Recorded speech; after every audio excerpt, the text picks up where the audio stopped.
You're listening to the Author Stories Podcast, bringing you the story behind the stories and the storytellers. Margaret White, Terry Brooks, Sheena Kamal, Matthew Quick, J.T. Ellison, Walt D. Williams, Brad Thwart, Corey Doctorow, Brandon Sanderson, Robin Mott, Ernest Klein, Jim Butcher, Charlene Harris. Visit hankgarner.com for archives of all the shows. Today's guest is Andrea Kane.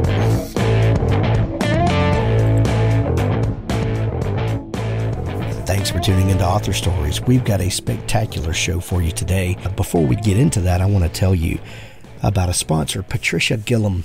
She has a fantastic new series of superhero stories. The first one was called A Superhero's Duty. We've talked about it on the phone.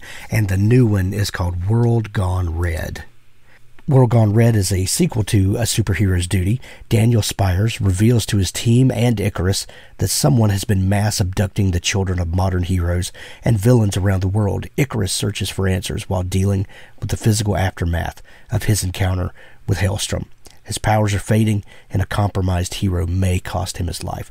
These stories are fantastic. Both of them are available for just 99 cents. World Gone Red and the first one, A Superhero's Duty. Also from Patricia is she has a fantastic series, Seriescraft 101. From an author that has as much experience as Patricia does, this series is essential for people that are getting into writing and want to hone their craft. Learn from a veteran and an expert, Patricia Gillum's Seriescraft 101. There's a link to her Amazon page in the show notes. Flesh, Blood, Steel, the new book from David Allen Jones. 16-year-old Jake Harris wakes up after a horrific car accident to find 13 years have come and gone. He is 29 years old, a cyborg, and one of the world's most feared assassins. Horrified by the things he's done, things he can't remember, Jake vows never to kill again. Unfortunately, the company that owns Jake has other plans. They're not about to lose their top hitman to the errant memories of his teenage self. When Jake manages to escape them, they launch a worldwide manhunt that ranges from a near-future New York City to Paris. Desperate to remain himself, Jake joins a rebel faction dedicated to wresting control of the world's governments from the hands of militarized corporations. Using his enhanced body and perceptions, he is able to aid them in their fight. But Jake doesn't realize the rebels have their own plans for him, ones that involve unleashing his unique talents on their enemies. Faced with a dark past he can't recall and uncertain whom he should trust, Jake must come to terms with the sinister choices that molded him into the man he became. Question is, can he avoid doing it all again? Assassins aren't born, they're programmed. Flesh, Blood, Steel by David Allen Jones. Well, thanks for joining me again for the Author Stories Podcast, where I bring you the story behind the stories and the storytellers. Today, I am really excited to have Andrea Kane on the show with me today. Andrea has a fantastic new book called Dead in a Week, and this is an excellent thriller that I think you guys are really going to love. Welcome to the show, Andrea. Oh, it's my pleasure to be here. Thanks for having me. Well, I'm excited to have you. Andrea, we begin each show with the same question, and that question is, what is your first memory of wanting to be a writer or storyteller? Okay, that would be probably the day I was born. No, I would say that I was a really, really little girl, and whenever I used to go to the dentist, when I had a good checkup, they would give me these little rubber animals, those little tiny, different animals that are made out of kind of rubbery stuff. Sure. And I remember I used to assemble them on the floor of my bedroom, and they each were assigned a role, and I told stories in my head about them.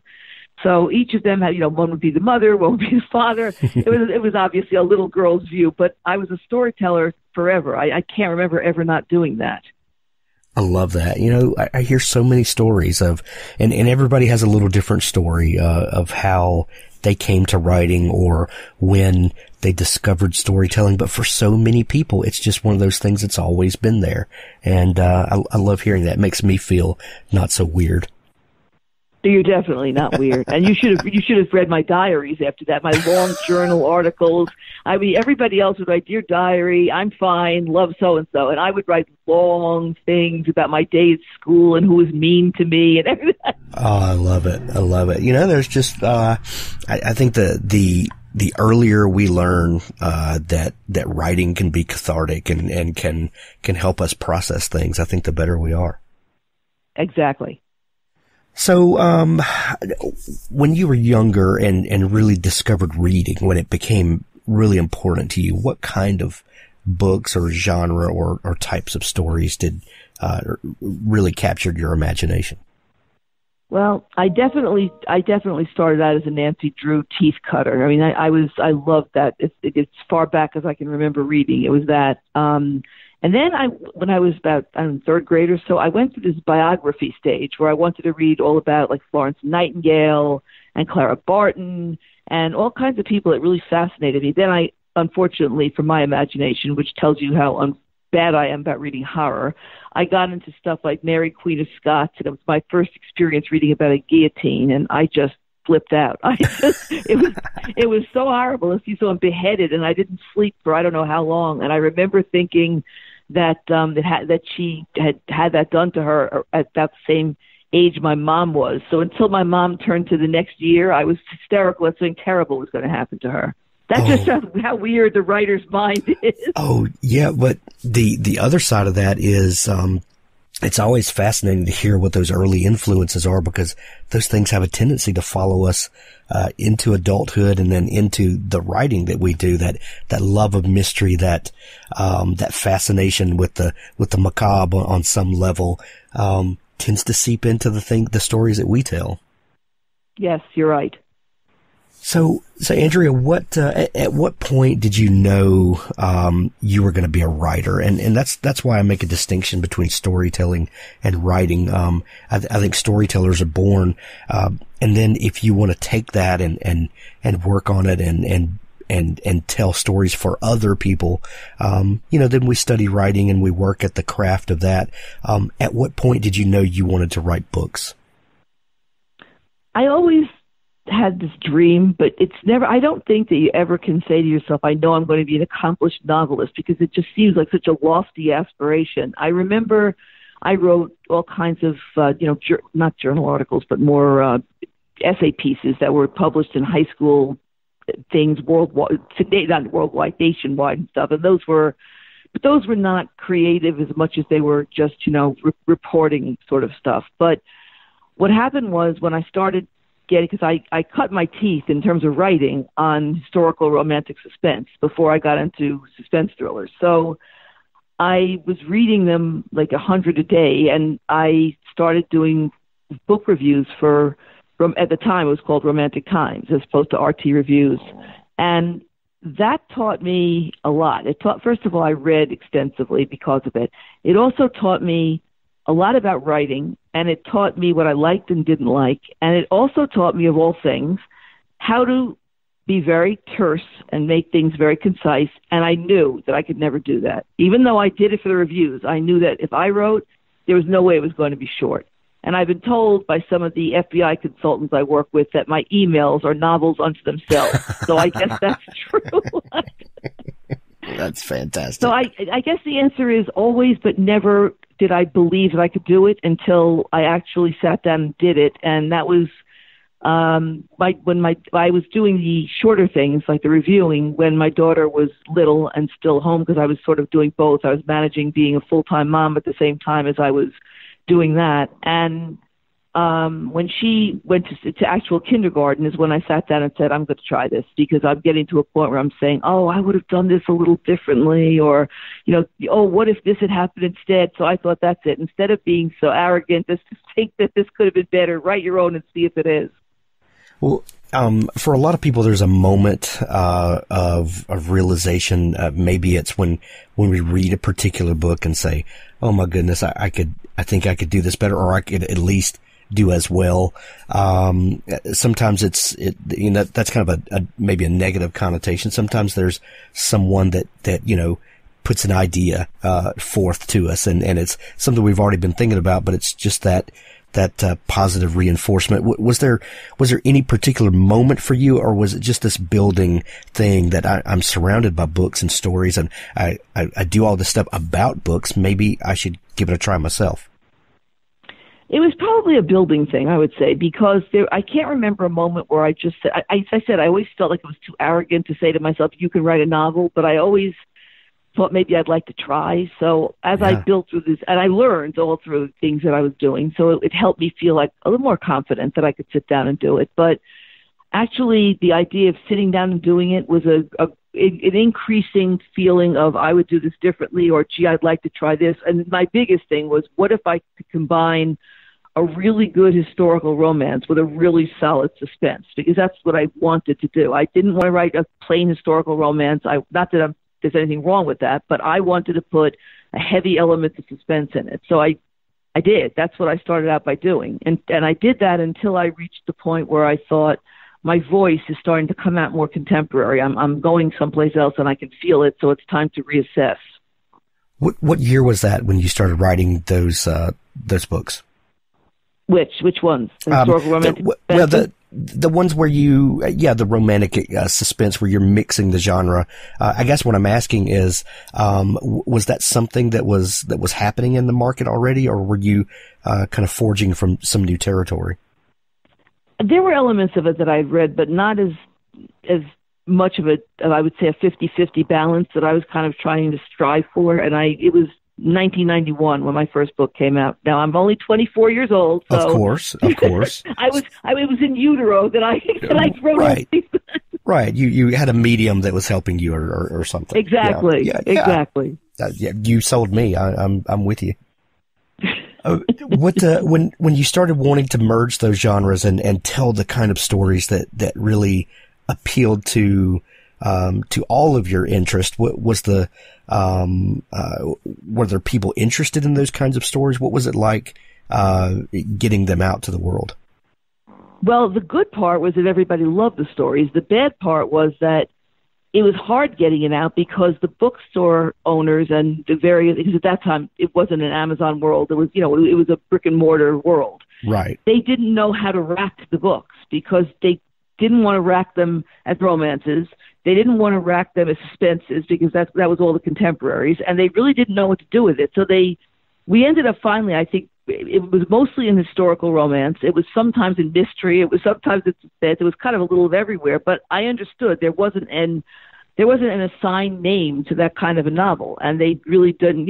When people wrote time travel, for example, that still was an historical romance that still went back and forth between the future and the past, or the present and the past. But it was still primarily an historical romance, and they knew where to put it. They didn't know where to put me, and that made it more difficult.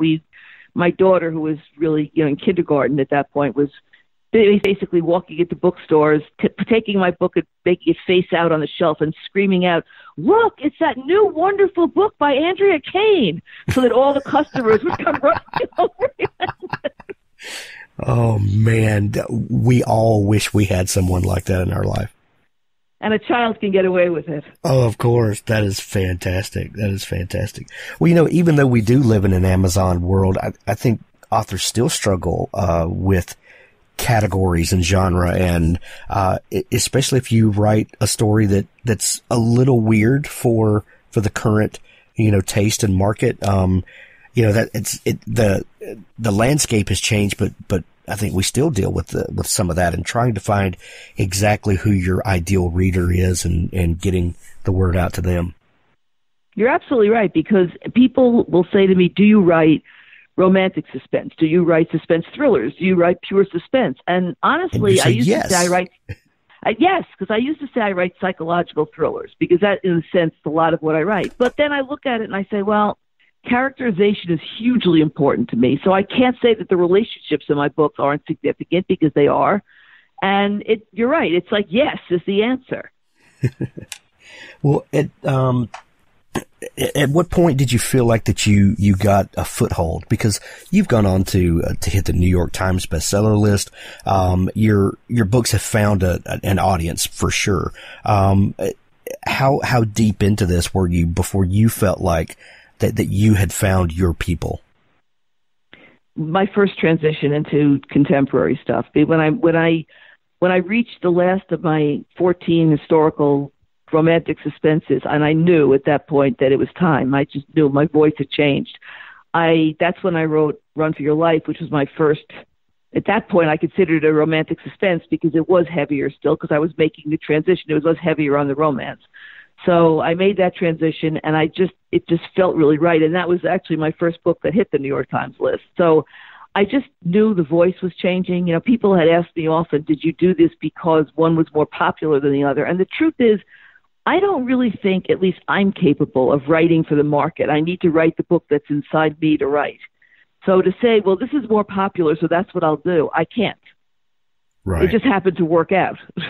Well, you brought up a really great point that I don't think we get to talk about enough, and that is the writer's voice. And we hear a lot of people give advice to new writers that you need to find your voice. What makes you unique? What we never talk about, though, is that your writer's voice has a tendency to change, and as your the things that excite you change, and the genres that you enjoy change, and as you mature, as you have more life experience, your writer's voice can change. Can you speak to that just a little bit about how you matured as a writer and that you found yourself changing? First of all, that was so well put, what you just said, that I don't think I can even top it with an answer. But it's because it is so true. We all transition as writers, and nobody is the same. You can even look back on some of my previous books, and I'll think, wow, I would not have done it that way. That was really too obvious, or the red herring wasn't as strong as I would want it to be, or that kind of thing. So the transition happened as I tried to deepen my characters, and also I'm not good at not writing a complex novel, which is great, but it's not so great because it means that I can't be one of those wonderful people who puts out 6 books a year. I'm one a year and that's it. I just can't, because between all of the levels of research that I'd have to do and all the different layers I'm peeling back, I definitely think those things were what matured along the way. The characterization depths and certainly the amount of research that I have to do, but the complexity of the plots. There was no longer just one antagonist that was clear and obvious, and it became a lot of different red herrings, and the plot started getting more complex, and I could feel that evolving in me as time went on. So I would say that would be the most major transitional things that I can speak to. Right. If that makes sense. Yeah, absolutely. And you have to trust that. Do you have to, I guess, learn to know your voice enough and to trust in your skill that you've gained over the years to know when it's time to make a move? You do, but I think as writers we never stop being insecure. I really don't know any writer, at least one who hasn't become complacent about their craft, who isn't worried all the time, is this book as good as it could?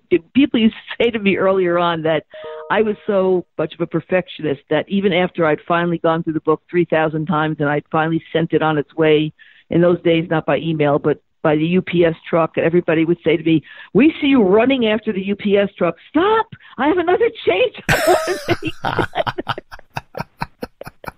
Oh, people don't understand what it's like, I think, sometimes.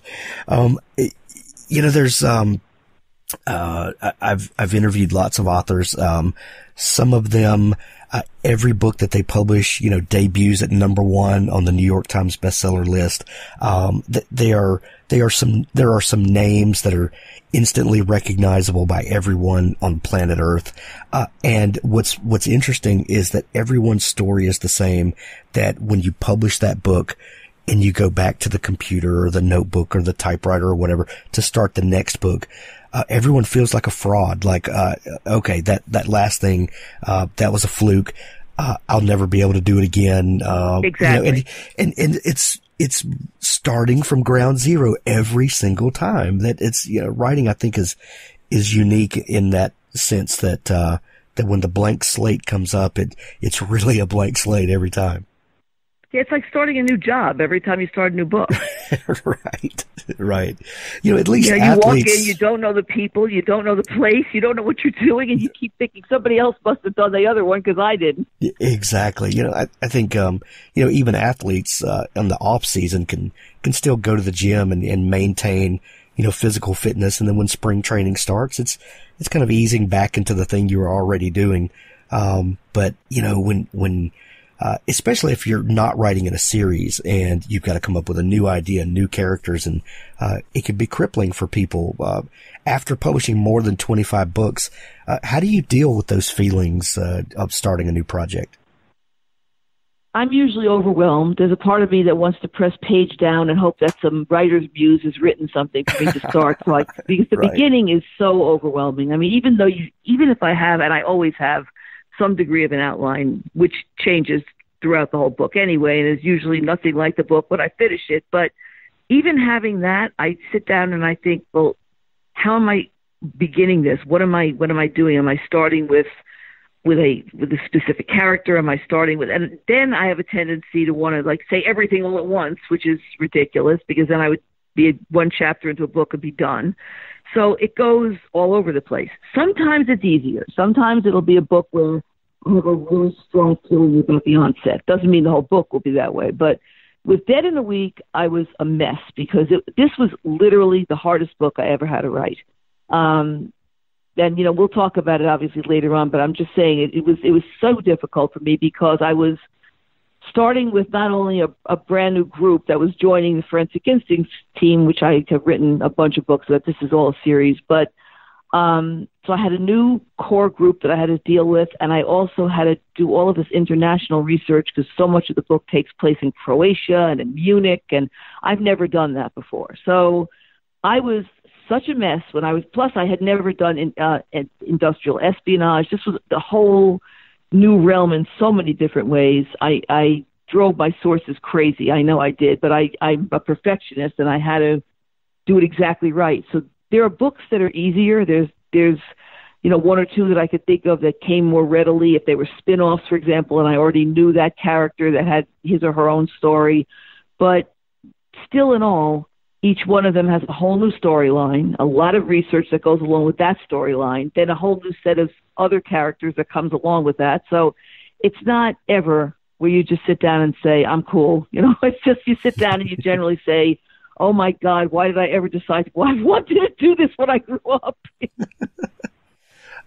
You have gotten to see a lot of changes in publishing over the last couple of decades. As we and we've talked about the benefits of living in an Amazon world, and there are drawbacks to that as well. But what are some of the big things that you've seen that have affected you as a writer in the changes in publishing, good or bad, whatever your instinct is at the moment? I think that it was a much bigger, I think that it's changed so much because, first of all, self-publishing has changed a great deal. That's a whole new realm that wasn't in existence. But I think that there's a lot of things that are more difficult in terms of how to reach. I don't know exactly how to phrase this. I don't want to say that publishing is a dinosaur business, but in a lot of ways it is. I mean, they're still, for example, they will still lay out the same book tour, and that was effective years ago, but isn't effective now. And I always want to shake them and say, you need to move with the times, so to speak, because things are very different now. And now also there are things that are easier, such as, I can reach people through wonderful people like you, whereas at the beginning it was, national tours. And that's exhausting for a writer because much as I love meeting people, I love meeting my readers. That's always so great because I get to hear their feedback, good and bad. And believe me, they tell you both. But the problem is that I would get myself psyched for at least a week or two before, and then I would come home and be brain dead a week or two after. So I not only lost the time of the tour, I know some people can actually write when they're on tour, but I can't. I'm totally about the tour and each place that I'm going. I mean, like this morning, I looked through some things to pinpoint what I was going to have some idea of what to talk about. I didn't know how we would be weaving and flowing, but I had some idea that I wasn't just going to sit there like a moron when you asked me a question. So I'm very propelled by some degree of, locking in on what I'm doing. And I don't know that publishing has grown as quickly as it needs to in terms of changing, in terms of modernizing. I think that's probably the biggest problem it has now. It was a more lucrative world, of course, years ago. I mean, people made the sums of money like you're talking about when you discuss the ball players. Now that's changed considerably, and, the economy has changed. So that's, of course, a very negative effect. But I think that control has always been very difficult. It's nice to be able to control your covers. It's nice to be able to control the timing of your release dates, and none of that has changed. That's publisher control and very frustrating for a writer. I don't think any of that's really changed. It's very much the world of the working writer now. The idea that you are, alone in your writing cabin, and at the end you throw your manuscript down the hill, and your publisher picks it up, and then you've got 6 months to goof off and think about the next project before starting over again. You just said that perfectly. Yeah, it's just not that world, is it? No, it's a very hard world because, you're writing one book, you're promoting another book, you're trying to think of an idea for the next book, and it's very hard to give everything your all. Plus, you also have a personal life with a family and everything else, so you're juggling an awful lot. What I admire so much are people that have full-time jobs other than their writing, and then their writing, and then their families and their other things, because I couldn't. This has always been, it's who I am, it's what I do, and once I started the novel writing, then I was doing that full time, and that was it. I don't know that I could have locked down on another thing. Right. Well, let's talk about the new book. The newest thing that you have. It comes out today. When people are hearing this, it is release day. It's called Dead in a Week. It's the Zermatt Group thriller book 7. I think it is. Tell us what's going on in the story and who are the people that we meet. Okay, well, first of all, it's actually, although you were right about Zermatt, but the Forensic Instincts series is really, it's very confusing because it is the Forensic Instincts series, but this is the first time they're teaming up with the Zermatt Group. So it was like dealing with some old friends and bringing on some new friends. Gotcha. And the new friends were the hard part because the old friends I know well, and when I'm involved in one of their stories, I know them really thoroughly. But this was where they were joining forces with a new team and a very different team. They're much more global, and they have a much more global and much more covert presence. I call them the core 4 because there's 4 of them, but they come from all different backgrounds, mostly corporate giants, military, some of them from the FBI, that sort of thing. So it's military and spy agency operatives. And what they do is they search the data stream for troubling events in an increasingly troubling world, and then they take on these near impossible global cases. So this was one of those cases, and Aidan Deveraux, who is the leader of the group, he calls upon not only his team, but Forensic Instincts, because he's actually made an appearance in a couple of those books beforehand, because his brother Mark is one of the key members of Forensic Instincts. So he has helped out them, and in this case, he calls them to help him out. So that's probably the best joining I can describe. I know it sounds very convoluted, but it's Zermatt's first, it's their entree, but it's Forensic Instincts' 7th appearance. Gotcha. And the book, the thing that kind of kicks all this off is we've got Laura Pennington, is, celebrating her junior year abroad, and things happen. And this kicks off this whole international, incident. Tell us what the motivation, behind this, kind of plot, that kicks us into the story.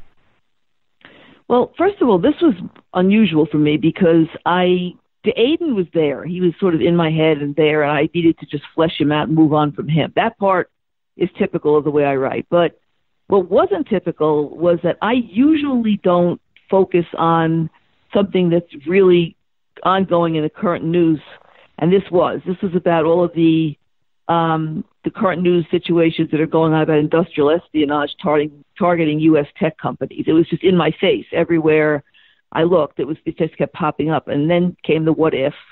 And I thought, what if there was a Silicon Valley company that was about to release, groundbreaking technology that would bring a huge chunk of manufacturing back to the U.S. from China? And how far would the Chinese tech companies go to stop that from happening? That was how it started. So then I invented NanoUSA, which was the company in Silicon Valley. And from there, it was the more personal angle, which is always the one that I feel most comfortable with and I think touches people the most, because instead of just making it about, a news story, so to speak, came one of the VPs of the company, and the way they went about it was kidnapping his young daughter, teenage daughter, as you just said, who was junior year of boarding, and she was in Germany. And they kidnapped her and held her with the people that they hired to kidnap her were terrorists of the worst sort. And they were keeping her, and the idea was, you want her back, you supply us with the technology, or she's dead in a week. So poor Vance Pennington was horrified, but what was more fun was the fact that Zermatt picked up on it before he did. So Aidan flew out there to talk to him and tell him, and as he came out into the office to talk to him about it, that's when Vance got the texts from the kidnappers saying what they wanted or what would happen to Lauren, and pictures of the fact that they had her. So it was kind of scary even as I was writing it, but it was emerging in my mind this time as an onset. Usually it's a character or a thought, or sometimes it's a news story, but not an ongoing series like that, where I kept seeing this and thinking, I have to do something with this. It's appealing to me. Right. So I don't know if I answered the question or talked Absolutely. around it. No, it's perfect. It's perfect. You said earlier that you used to say that you wrote psychological thrillers, and you broadened that scope recently. When writing a book like this that has such a large stage and a broader cast of characters, when you're writing psychological thriller, I think by name and definition, you think of you're really inside someone's head or inside someone's experience. Yes. And it's very personal. Other than that, is there a difference in writing those kinds of books? Besides just the stage is different, in writing a book like this compared to one of those kind of personal, psychological thrillers? I think that with this one, that's why it was harder for me, because there was less inside your head type of stuff and more plot driven stuff. So even though I focus heavily on all of my plots, they're not as intensive as this one was, where I spent a great deal of time learning military things and learning technology things and things that are not my natural landing pad, where I feel it's outside my comfort zone. That's the best way to put it. This book was way outside my comfort zone. So the parts where I was, for example, inside Lauren's head or inside her parents' head, that I could totally be inside and relate to. I understood. Fortunately, it's never happened to me, but I understood because I was them, and I understood, my God, this horrible. They could do nothing. They could do nothing but trust Zermatt and sit back and follow directions and not contact anybody and not get anyone involved to save their baby, because this was their youngest of 3 children. That part, and inside Lauren's head, being held in this horrible situation, those parts came more naturally to me. It's not so much easier, but more naturally. But this book had so much of a broader scope that I had to spend an inordinate amount of time on the landscape, so to speak. And actually what happened was the FBI put me in touch with one of their liaisons who was stationed in Austria but had Croatia as part of her territory. And she saved my life, that's for sure. She literally visited all these places for me. She put me in touch with all of the law enforcement there that I needed to, even the farmers that I needed to talk to because of the locale. And she visited Croatia and different cities there a number of times for me. She took videos. She sent me so much, and she connected me with so much that, when you read the acknowledgments, the reason the acknowledgments in my book are so long is because she just made so much possible. And these people were so accommodating. They were kind, and they were sharing. And I was very grateful because I went in a total newbie. I'd never been to Croatia. I knew only what I could research online, which is never three-dimensional enough to satisfy me. So this book was so much broader in that kind of international scope that it made it that much harder for me to write. So you're right. The psychological thriller elements are there, and they're my comfort zone. But this was way outside my comfort zone and took up a lot of the book. How much planning and pre-writing goes into a book like this before the actual drafting starts? A lot. First of all, I usually do anywhere between 3 to 4 months of research before I even start writing the book. I will start the outline during that time, but that's why the book takes me a year, because what happens is I do all this research, and I'm usually in touch with people who either specific to the subject or specific to the area or whatever I need, and the law enforcement people I need to talk to, and branching out from there. And then what happens is, as I'm doing things along the way, even writing the book, I have new questions that come up and I have to reconnect with them. So ahead of time, I do a lot of the researching, and I do all the fleshing out that I can possibly think to do. Like with Zermatt, again, it was Aidan and 3 other people, Simone and Philip and Terry, who were the team. And I had to develop them as human beings, not just as names and not just as people on a page.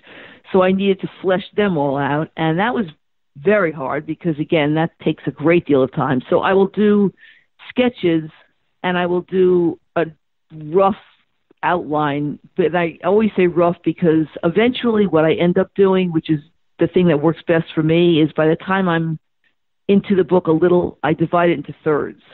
And I almost do a third of an outline, a third of an outline, a third of an outline, so I know what's coming. And it changes. I always say it's like looking across this vast ocean and seeing buoys along the way and hoping that they stay the same, but they never do. They move.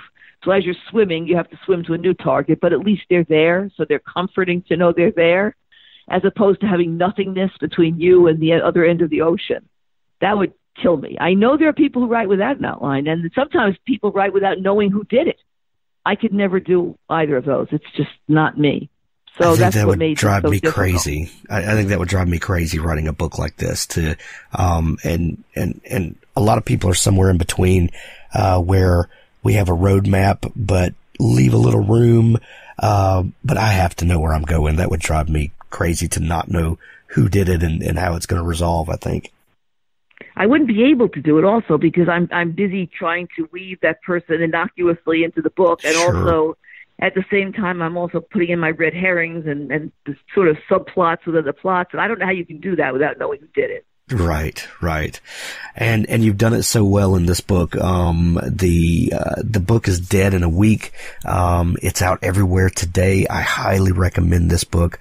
Andrea, it's been so much fun talking with you. Is there a place where people can find you online if they're just learning about you and want to dig into your massive back catalog and learn more about you? Absolutely, at www.andreakane.com, and that will also be able to link people to, there's excerpts of all my books, there's buyability, you can link to different sites to buy the book, and you can even see all kinds of background stuff, which is fun, about how I work with the FBI and all kinds of other tidbits like that. So that's the central place to go, because then you can connect to Facebook and Twitter and every place else from there. That would be my suggestion. Great. Andrea, we're going to put links to all that in the show notes for people to find easily. And we wish you much success on the book launch. Thanks so much for taking time to come on the show today. Thank you so much. It's been my pleasure. Thanks for listening to the Author Stories podcast. For more great author interviews like this one, go to hankgarner.com and dig through the archives. There's something there I know you'll love. Now stay tuned for a special audio clip from Richard Gleaves' The Jason Crane series. On Walpurgis night, when the moon is high, hell's bells ring and witches must answer. They dapple their breasts with rendered fat of murdered babes, straddle their brooms and take to the sky, as the devil wills, to speed through dreamy midnight air to the summit of the Brockenberg, that haunted peak shrouded in swirling mists, where a glen of gnarled limbs and wan moonlight awaits to host their debauches and blasphemies. Now to the Brocken the witches ride. The stubble is gold and the corn is green. There shall the carnival Sabbath be seen, and the devil shall come to preside. The accuser elopes from the bowels of hell, a sure-footed, goat-headed, many-horned beast with cloven hooves and a staff of bone. He perches upon the witch altar to brood in cerulean half-light, a winged silhouette with watchful red eyes. The witches gather and bow to their master, upon his charred rump give the shameful kiss, then imps beat the drum and a round dance begins. Lash yourselves into frenzy, hags! Pass the chalice of pure marrow broth. Whip the ground with your hair, tread the sky with your feet, dance with joined hands around Satan's cold fire. Then find out a nook of nettles and moss, and lay with the rough-skinned beast of your choosing, suckling some rancid teat of desire. But hist! The cock crows. Away, away! Gather your tatters and broomsticks and wits, back to your huts, to your thresholds and hearths, and become once more, at the red break of day, the furtive adder in your neighbor's garden. The ghost host of the Salem Sorcery Tour, dazzling in his steampunk Victorian morning crepe, let the spell he'd woven trail through the twilight air like a hag across the moon, then chirped, "Isn't that silly?" and bowed, sweeping the wet grass with his satin-ribboned top hat. The tour group gave a polite round of applause. Nobody believes that stuff today, but the Puritans sure did. They took witches very seriously. If they went down in the morning and bought eggs, and one was rotten, surely the devil had come in the night, gone boop, tee-hee-hee, then scampered off on his little hooves. And who's in league with the devil? Witches. We're taught that the Puritans were super nice and cute with little buckles on their hats, but it's not the case, folks. They were fanatics. Witch hunts don't happen in a healthy society. They hated kids. They hated women. They were crazy. And that craziness. He turned on the spot, casting a protective circle around the stone garden of the witch memorial. Got these people killed.